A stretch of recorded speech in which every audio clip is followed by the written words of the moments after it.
This video is brought to you by Nebula and TLDR's Race Across Europe. 2021 looked like the beginning of the end for the Alternative for Germany. Their unpopular anti-lockdown policies and the renewed focus on climate issues in the aftermath of the European floods pushed them to 5th place at the federal election, down from 3rd in 2017. However, in the past few months, they've surged in the polls, and they're now 2nd behind only the CDU, with 19%. So in this video, we're going to have a look at why the AfD are doing so well, and whether their newfound popularity can last.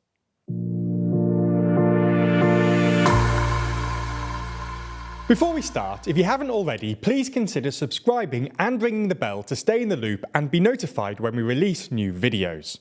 So before we get into the most recent polling, a little bit on the history of the AfD. When it was founded in 2013, in the aftermath of the Eurozone crisis, it was basically a centre-right party focused on getting rid of the euro. The AfD didn't like what they saw as Germany bailing out poorer, irresponsible European countries, especially Greece, and advocated for the return to the Deutschmark. They called themselves the AfD because, according to one of the party's founding members, Bernd Lucke, German Chancellor Angela Merkel's Eurozone policies were, quote, without alternative, i.e. there was no anti-Euro representation in the Bundestag, and the AfD were going to be that alternative for Germany. Even though they weren't originally focused on nationalist policies, the AfD's anti-establishment vibe made them the natural home for politically homeless right-leaning voters. After their success in the 2014 state elections, when they won roughly 10% of the vote in Brandenburg, Saxony and Thuringia, a nationalist faction within the party called Der Flügel, or the Wing, emerged, who wanted to focus more on cultural issues, especially immigration.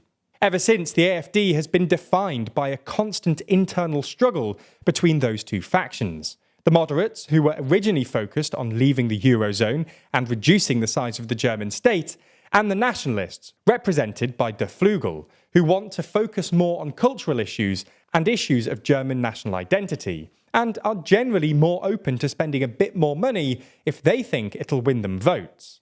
This partly explains why the AfD's policies can be so confused, and why their electoral base has become so wide. The nationalists usually win against the moderates, and this is what happened in 2015. The nationalists convinced the party leadership to focus more on immigration in the wake of the refugee crisis, when Germany took in an astonishing 1.5 million asylum seekers, with about 2/3 of those coming in 2015. While Germans were in general supportive of Merkel's policies, a significant faction of the German electorate was wary of the size of the refugee influx. The AfD's appeal to anti-immigrant and anti-establishment voters helped them perform well in the 2016 state elections, winning 21% of the vote in Mecklenburg-Vorpommern and 24% in Saxony-Anhalt. At the 2017 federal election, they won 12.6% of the vote, coming 3rd after Merkel's Christian Democrats and the SPD. This was a massive result for the AfD, who had failed to meet the 5% threshold at the last federal elections in 2013. The party didn't perform quite as well at the 2021 elections, where they came only 5th with 10.3% of the vote. This was for a variety of reasons, but the two main ones seem to be the declining salience of immigration as a political issue and the party's confused lockdown policies. Originally, the AfD were actually pretty pro-lockdown, in part because they liked the idea of closed borders, and some fraction of the party were worried about what the pandemic might do to the German economy. But they quickly pivoted to being anti-lockdown, and were the only party to support the anti-lockdown protests that happened in the second half of 2020.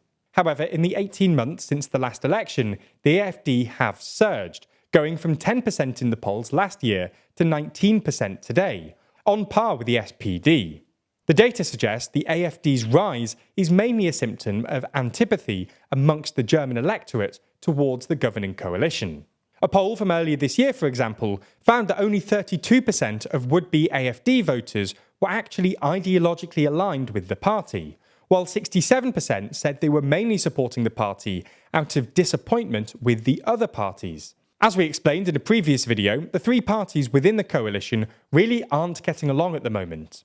There was always an ideological tension here. The Greens, for example, want to borrow to fund their ambitious climate policies, but the FDP really don't like debt. But as their poll numbers have declined, the coalition members have stopped compromising with one another.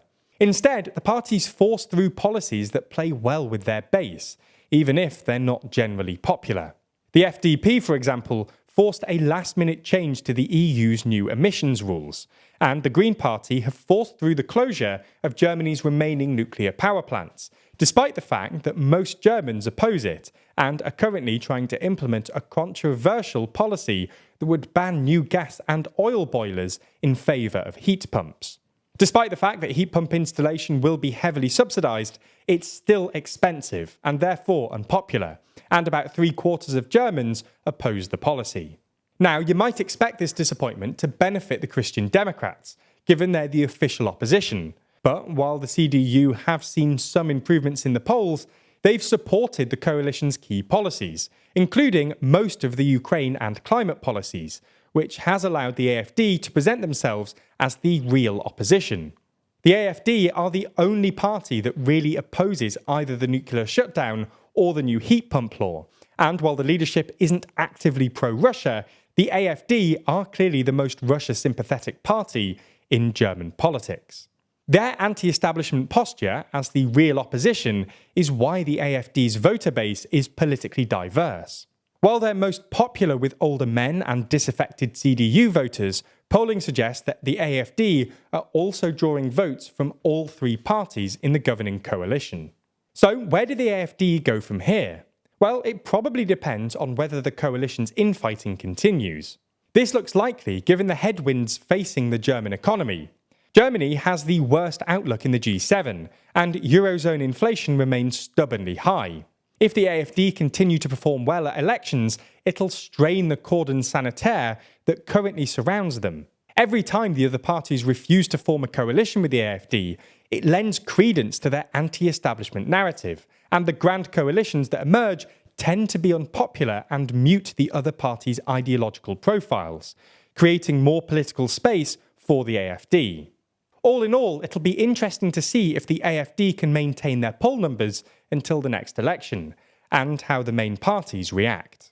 There's also some other huge news, by the way. We've just launched our new series, TLDR's Race Across Europe. Take a look. Go, Jan, go, go, go. He's off. He's off. He's gone. Jan's going. I hate and this. so are we.